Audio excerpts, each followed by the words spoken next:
Today we're going to discuss the only reason we exist is to have a deep personal relationship with the Almighty Creator and to be His friend. If at some level you have belief in the existence of a Creator, whether you call Him God, G_D, Allah, the Almighty, Hashem, Yahweh, Yah, etc., you should know the answer to the question, why do I exist? But from personal observation, it seems to me that virtually no one really knows the true answer to that question. In fact, virtually no one is asking the question. So that's what I plan to answer in today's teaching. A bit of context.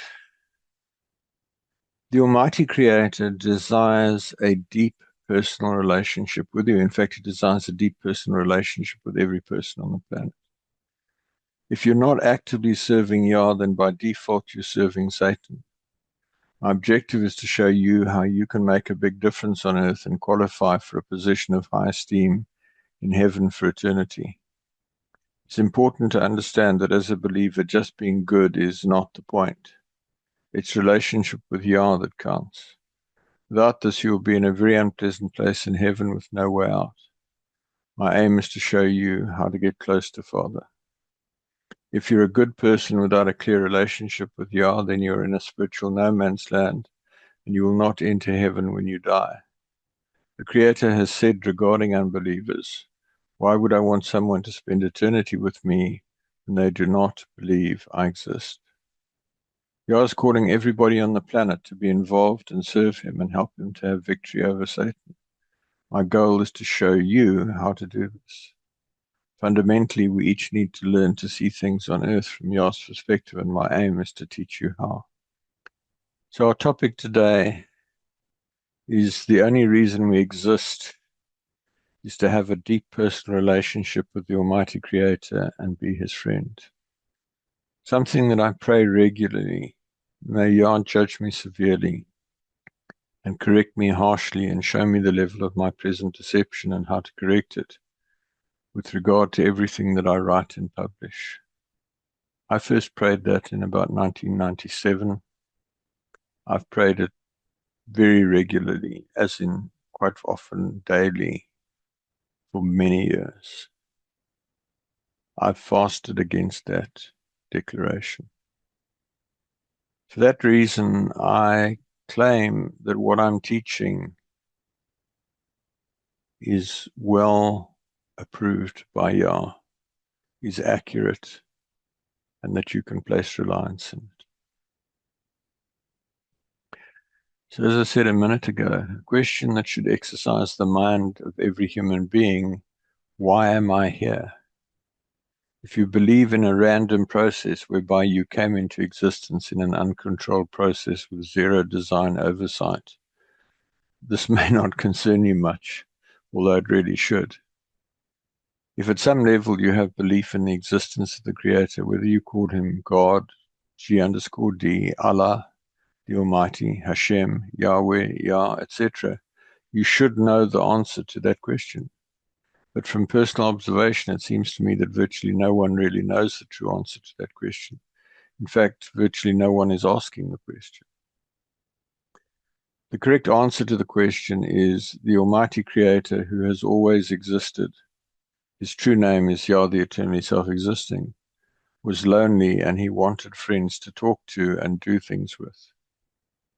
You may well ask me how I know this, and the simple answer is that He told me that. However, it's entirely possible to deduce this. Consider the evidence of structured evolutionary creation presented in the teaching Detailed Proof of Creation given on Saturday the 3rd of March 2025. just a few slides from that just to reinforce it. Consider the universe massively complex, billions of stars, billions of planets, or trillions of planets, according to this report. Coming a bit closer to home, a photograph from the Hubble Space Telescope. All the bright dots are stars like our sun, and the fuzzy pink and grey piece in the middle is a zone where stars are being formed. It's huge, folks. So we then move on to the periodic table of the elements. This describes the fundamental building blocks on which the entire universe is built. This had to be completely defined and all the elements created before anything could come into existence. Folks, this is a really important point. Without designing the periodic table and the atoms and the molecules that flow together to create it, there's nothing to create. This is the absolute underlying framework of everything, of you, me, the planet, the sun, the stars, etc. In order to create that, Father first had to design atoms. You see there the electrons, the neutrons, the protons, etc. Each of those little micro elements had to be carefully conceived, designed, and made, and then assembled together in all the different configurations to give rise to all the components of the periodic table. And then those components had to be assembled together into molecules, so water, air, soil, etc. Also, before the universe could be required, all the laws that define the relationship, in the top left, force equals mass times acceleration, F equals ma. All of those laws had to be designed and implemented before the universe could be created. And then moving on, DNA. Before any plants or animals could be created, DNA had to be conceived and created and designed for each plant and for each animal, down to the level that the DNA of an individual, the DNA of an individual creature, you or me, is unique on the one hand, and yet on the other hand, it's absolutely constant, so that my children look like a mixture of myself and their mother. All of this had to be designed before a single plant or animal could be created. And then we get water and air. And water and air had to exist in appropriate quantities on planet Earth before a single plant or animal or human could come into existence. All of this speaks to a grand design, a absolutely amazing picture of what Father was intending. And then we get all the different plants and fruits. And these were necessary before most animals and humans could be created. There had to be food. It wouldn't help to create animals and humans if there was nothing for them to eat. And then the animals. Great diversity again. Massive creative genius. And part of the learning process before humans could create it, and arguably, since humans eat some of the animals were a necessary precursor to humans. And then we get the human body, which is a marvel of complexity and precision. And I submit for your consideration that this cannot have come into existence as the consequence of a random self-inventing process. And then sexual reproduction must work perfectly. The male and female must fit together. They must have the desire to have sex. They must have all the internal organs to allow them to create children, whether that's directly in the womb of an animal or human, whether it's creating eggs in the case of birds and certain insects. It had to work perfectly, because otherwise, if the male and female didn't fit together perfectly and function together reproductively, whatever was created would have died out in one generation because it couldn't procreate. Again, perfect design, thoughtful design, perfect execution. And then on a less tangible level, emotion, love, desire, things like that are evidence of a sensitive and caring creator. It's integral to the creation of animals and humans. A fundamental part of being human is that we can love, that we can care, that we can build relationships, we can have desire for one another. Moving on, it's important to recognize that any sophisticated human construction requires a whole team of highly knowledgeable and highly experienced engineers and others, chemists, scientists, or whatever, to design it and build it so that it works. And recognize that this complexity is comparable to the complexity of a human being. It's insignificant complexity compared to the complexity of the whole universe and creation. To suggest that creation came about as some sort of random process, frankly, I have to say to you, it's silly. It really is silly. And if you believe that, well, I'm not sure what to say to you. Having said that, you got to say to me, well, that's all well and good. You say there's this spectacularly marvelous creator. Where did he come from?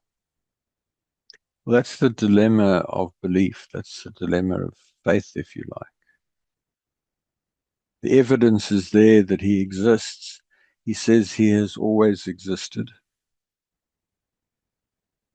And I suggest for your consideration that it's no more difficult to believe in a creator whose evidence, whose signature is all over the place, than it is to believe in intelligent matter that self-created a universe, self-created a periodic table, self-created atoms and molecules, etc.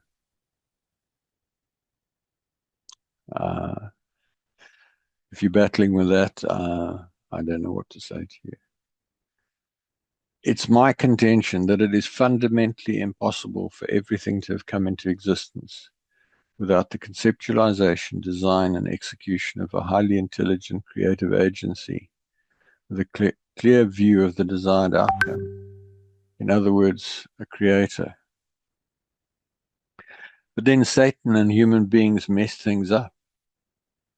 So the world was so full of sin and so really morally decrepit that the Creator brought a flood, and I spoke about this a few weeks ago in detail as well.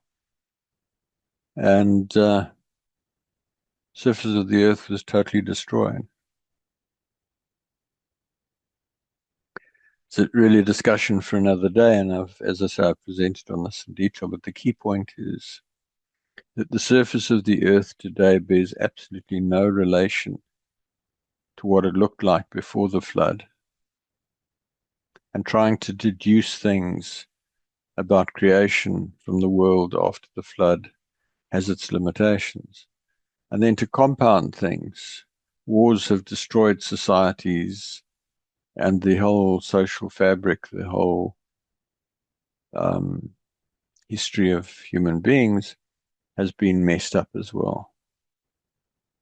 So we don't have a very good view of what human beings were like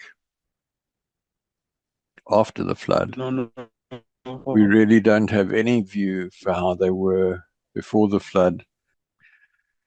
So I submit to you that if you truly engage with what I've just presented, that you will agree with me that there has to be a creator. If at this point you're not a believer in that creator, I encourage you to pray the prayer on coming to belief in the Almighty Creator, Yah, the eternally self-existing, which is on the website, on the page, prayer on coming to belief in the Almighty Creator, which is fairly close to the top. Note that belief in Jesus, whose correct name is Yahushua, does not count. We're talking about belief, faith in the Almighty Creator, Yah, the eternally self-existing, not belief in Jesus. And if you're a believer in Jesus, and you think that's good enough, I'm sorry, you're going to be disappointed when you come before the throne of judgment. Note that creation took place in an evolutionary manner, that is, iterative, recursive, progressive inventing of more and more complex elements. This likely took place over millions, if not billions of years. Folks, it's important to understand that Father had not done this before. He was there in infinite nothingness, and he got lonely. He wanted somebody to talk to. He wanted somebody to share with. Somebody that had the intellectual ability to make choices. And so he set about with this huge vision of creating all the things that I've spoken about. But each step of the way, he'd not done it previously, so he made mistakes, and some things were suboptimal, and some things he abandoned, some things he destroyed. And there's a whole thing about how Satan came into existence and the contest between Yah and Satan, which I spoke about also a few weeks ago. If you're looking for back issues of these broadcasts, please go to the weekly Zoom teachings page on the website, near the top of the website, and you'll find links to all the previous teachings. So it's important to note that all of this took place in a progression of create matter, atoms, molecules, periodic table, laws of physics. Big Bang, create the universe. Galaxies are created. Solar systems are created. There are many solar systems suitable for life. Planets are selected and trialed. Many options, many trials. Finally, planet Earth is selected. The atmosphere and other elements are created. DNA is designed. The plants are created progressively. Emotion is designed. Animals created progressively. The design concept of humans is perfected. Human beings are created.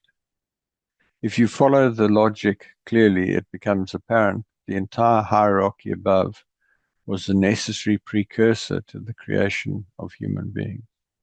Just on this piece about multiple planet trials, it is entirely likely, in fact, it's a reality, that there are any number of planets in the universe that have appropriate conditions for life.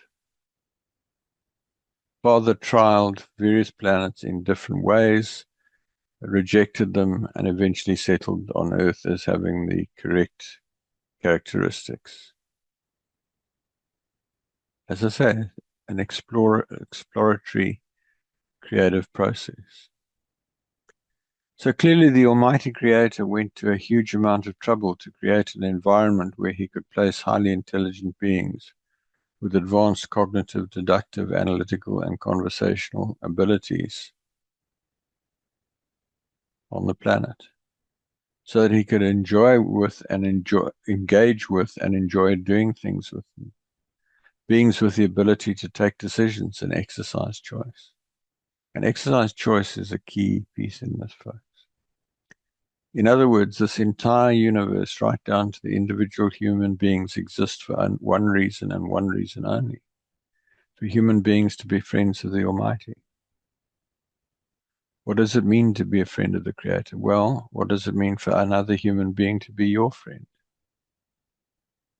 In the context of the Creator, a friend is one who enters into conversation and dialogue with Yah, involves Yah in their family life, consults him, involves Yah in their job or business situation and consults him, involves Yah in their hobbies and consults him, involves Yah in their religious practices and consults him, In the context of the current spiritual dispensation, a friend fights against the satanic and demonic hordes by walking in all truth, righteousness, emunah, faith, humility, prayer, tearing down principalities, powers, thrones, and dominions.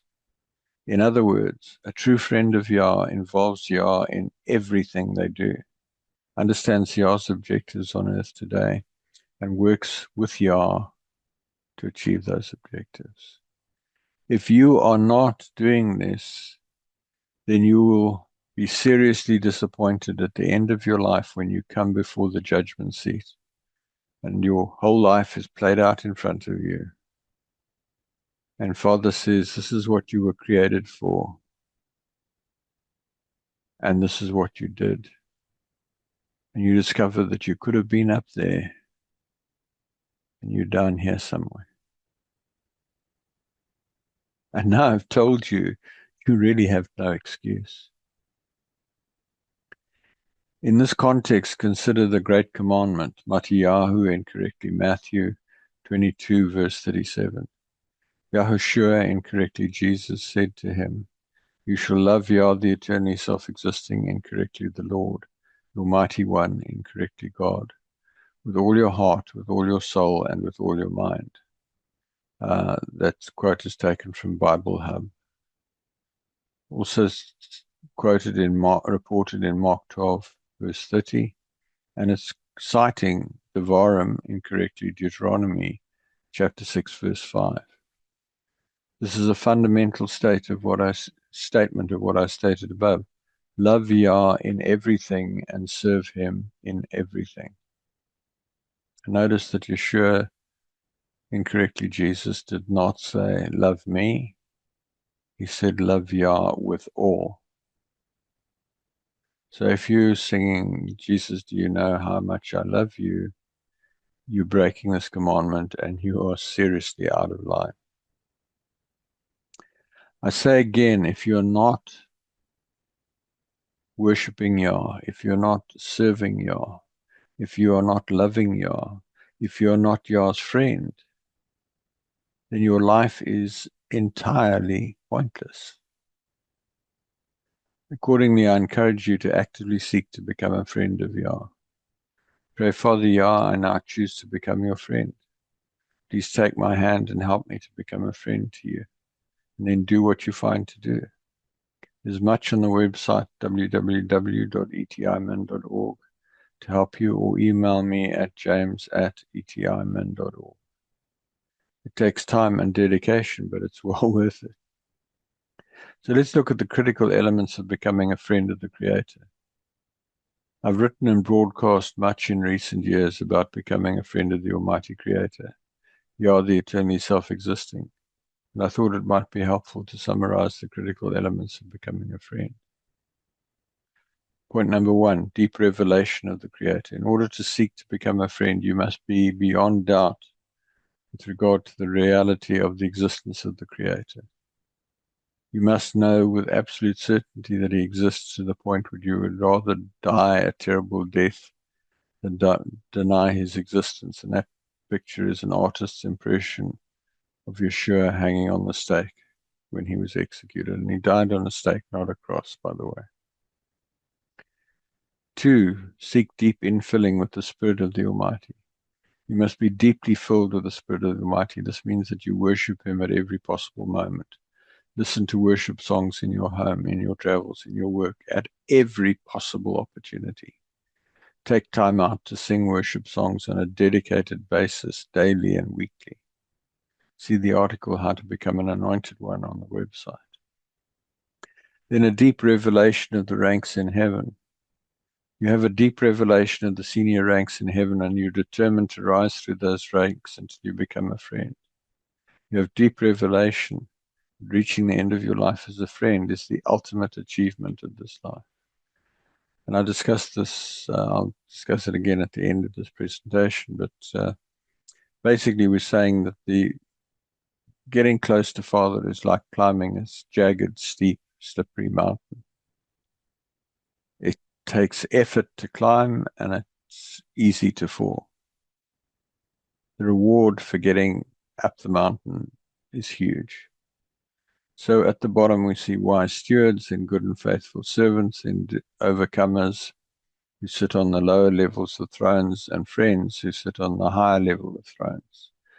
And above that, there's actually generals, which is something that Father and I have conceived quite recently. Then you have a deep, so just to complete on that point, you realize that you can become a friend, that you can sit on a high throne for eternity, and you decide to go all out to achieve that. Point 4, deep realization that all sin and error is abhorrent to Yah. Deep realization that all sin and error is abhorrent to Father, and it is not possible to become a friend without getting completely free of sin and living that way day in and day out. You have a deep revelation of the Ten Commandments and the Great Commandment and a deep commitment to observing them all strictly. See the web page Commandments on the website and also what is required to live above sin. You have deep recognition of the required commitment, effort, and sacrifice. You have deep recognition that becoming a friend will take commitment, focus, effort, and sacrifice. You're willing to pay the price. You have a hunger to enter into deep relationship with Father and represent Him. You have a deep hunger to enter into deep relationship and dialogue with Father and to represent Him on earth. You desire to pray His will in critical situations and see His kingdom come to earth. You desire to please Him in all things. You deeply desire for Him to win the contest and to see Yeshua, incorrectly Jesus, return in victory with His enemies as a footstool at the end of the millennium. You desire to lead others to deep relationship with Father. You have a deep realization that only Yah's opinion matters. You have a deep realization that you are seeking Father's recognition alone and not the accolades and esteem of humans. You sacrifice and do not count the cost. In particular, you learn to see things Father's way and not man's way. Frequently, what man wants is in direct opposition to what Father wants in any particular situation. And be aware that when it comes to the matters of the Creator, the majority is always wrong. So, for example, the fact that there are 5 billion Bibles on the planet or more than tells me clearly that there's a problem with the Bible, otherwise Satan wouldn't let it be so prolific.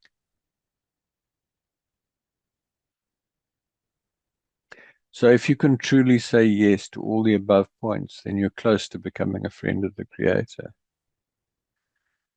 Some years ago, I made a video, Why Seek Relationship with the Almighty Creator of the Heavens and the Earth, whose true name is Yah, the Eternally Self-Existing. If you search for that in Google, on YouTube, you should find it. There's the link. I'm not going to try and read that out to you. Just search for the name of the video. I encourage you to watch the video and share it with your family, friends, and associates. With everyone you know, it's such an important message. There's much more information on the website, www.etiman.org. And I encourage you to dig deep and drop me an email at james@etiman.org so I can help you, pray with you, counsel you, etc. The prayer of this presentation has encouraged you to seek a deep and powerful relationship with the Creator. Father Yah, I desire to become your friend. Please take me by the hand and lead me. Please show me what to read and listen to. Please show me who to speak to. Bring the people you want in my life into my life and take those you do not want out. Please open the doors in my life that you want open and close the doors in my life that you want closed. Please help me to choose who I should use as a pattern for my life with you. Please help me to come to a place of deep relationship with you. Please help me to come to a place of power anointing. Amen. Regarding a pattern, a model, any strongly anointed person that appeals to you, or alternatively, Yahushua. Many, many years ago, back in 1993, after I came to believe, or I'd been a believer for years after I came to recommit myself strongly to Yah, he said to me, read the Gospels as though you're Yeshua, see yourself doing everything that Yeshua did. And that's fine, because Yeshua said, because I go to the Father, you will do greater works than I did. So you can do what Yeshua did. You just need to make up your mind to get there. So just wrapping up, I've talked about the demographics of the kingdom and the world, and I'm not going to go into this in detail, but just notice that a very small number of people are actually on the mountain of Yah and in some sort of effective relationship with Yah. And many of those today are in significant error. And there we see that the goal is to sit on a throne for eternity. If you're not really going all out to get somewhere on this graph, you're going to be so disappointed when you come before the judgment seat. So to wrap up, I'd like to ask you, what is the state of your relationship with the Almighty Creator? I'd like to ask you to critically examine where you are relative to Him today. Do you talk to Him constantly throughout the day and allow Him to lead you in every possible way? Do you worship Him at every opportunity? Have you clearly and unambiguously heard Him call you friend? If not, you're failing in your life purpose and you'll be bitterly disappointed when you reach the end of your life on earth. If you've now come to belief, please contact me, james@etcetera.org. Are there any questions?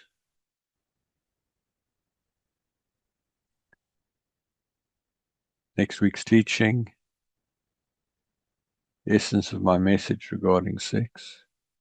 Sexual lovemaking results in a massively powerful spiritual forces, which are little understood and therefore largely ignored by all sides of the spectrum of believers and unbelievers. Sexual lovemaking was very carefully and thoughtfully crafted by the Almighty Creator, whose true name is Yah, the eternally self-existing, and should therefore be treated with respect as a very precious gift. I will be teaching that next Saturday, and I really hope you'll be able to join me. Please don't hesitate to contact me. I would love to hear from you. Please email me, james@etcetera.org, at any time, and I will be delighted to connect with you. Or you've got my number for WhatsApp at the bottom of the screen there, and or it was on the screen a minute ago. And you're very welcome to contact me on WhatsApp. That's all for today. Thank you so much. Goodbye.